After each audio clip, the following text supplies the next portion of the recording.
Zaker Ali অনিকের one side নির্ভরতার গল্প সবার মুখোমুখি, ফলে প্রতিপক্ষ অ্যানালিস্টরা জাকেরকে নিয়ে ফেলেছেন কবজায়। অফসাইডে উন্নতির দায়িত্বটাও এই পাওয়ার হিটারের নিজের, কিন্তু অফসাইডে উন্নতি করতে গিয়ে অনসাইডের সহজাত যে সামর্থ্য সেটা হারানোই রাজি নন জাতীয় দলের সিনিয়র সহকারী কোচ মোহাম্মদ সালাউদ্দিন। কাভার ড্রাইভে দুনিয়ার অন্যতম সেরা তামিম ইকবাল। শুধু এই শটই না, ক্যারিয়ারের শুরু থেকেই অফসাইডে তামিম ছিলেন অসাধারণ। মুদ্রার অন্য পিঠ অনসাইড দুর্বলতা। সময়ের সাথে সাথে উন্নতি করে একসময় উইকেটের চারদিকেই খেলা শুরু করেছিলেন সাবেক এই অধিনায়ক।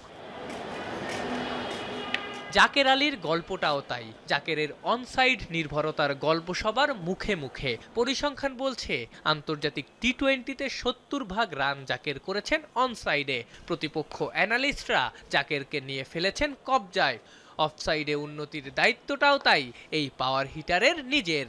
ডিভিলিয়ার্স বা বলেন কোহলির মতো তাদের মতো সবাই তো হবে না, তাদের তো কিছু ল্যাকিংস থাকবে। সেটা ইন্টারন্যাশনালি যখন আপনি ক্যারিয়ার শুরু করেন তখন দেখা যায় ওইটা এক্সপোজ হয় না। কিছু ম্যাচ পরে সবাই যখন এটা নিয়ে ঘাটাঘাটি করবে তখন এক্সপোজ হবে, তো সেটা নিয়ে সে কাজ করবে, আবার সে ইমপ্রুভ করবে ওই জায়গাটা। এখন যদি বলেন যে তামিম তো যখন ইন্টারন্যাশনাল ক্রিকেট শুরু করছে তখন তো আমি শুধু অফসাইডেই মারতো, সে আস্তে আস্তে স্পিন ইমপ্রুভ করছে, আস্তে আস্তে চারদিকে ইমপ্রুভ করছে। তো ক্যারিয়ারটা আসলে মানুষের এইভাবেই যায়। এখন যেহেতু আর্লি ক্যারিয়ার শুরু করছে, হয়তো এক সাইড স্ট্রং, সেটা দিয়ে রান করছে, এখন একটা জায়গা হয়তো ওপোনেন্ট বের করছে, সেটা নিয়ে যে সে যদি কাজ না করতো তাহলে বলতেন যে না, সে কাজ করতেছে না, সে ইমপ্রুভ করার চেষ্টা করতেছে না, সে তো ইমপ্রুভ করার চেষ্টা করবে। প্রশ্ন ওঠে, অফসাইডে খেলার চক্করে জাকের আলী অনেক কি তার সহজাত ব্যাটিংই ভুলে যাচ্ছেন না তো, যে অনসাইড তার শক্তির জায়গা, সেখানেই ব্যাটে বলে করতে পারছেন না।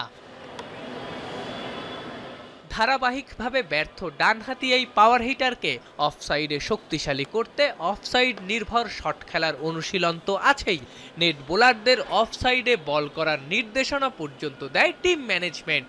তাতে আবার হিতে বিপরীত হবে না তো? তার স্ট্রেংথটা তো আমি আবার বন্ধ করে দিতে পারবো না, কারণ আপনি যদি আপনার স্ট্রেংথটা বন্ধ করে দেন আপনি আসলে ইন্টারন্যাশনাল রান করতে পারবেন না। আপনাকে স্ট্রেংথটাকে আরও স্ট্রেংথ বানাতে হবে, যেগুলো আপনার সমস্যা আছে সেটা থেকে আপনি কীভাবে ওভারকাম করতে পারেন সেই প্রসেসটা আসলে আপনার জানবেন। আস্তে আস্তে এটা হয়তো ইমপ্রুভমেন্ট হবে। ব্যাটে রান নাই, মাঠের বাইরে সমালোচনাও তীব্র, তবুও ভেঙে পড়েননি জাকের। জাতীয় দলের সিনিয়র সহকারী কোচের মুখে তাই জাকেরের মানসিক শক্তির প্রশংসা। অন্য অনেক ছেলে হয়তো পড়লে হয়তো ভেঙে পড়তো, বাট তার কিন্তু ওগুলো রিকভারি করে ফেলছে। Thank you. Afnan Piyal, Jamuna sports, Dhaka.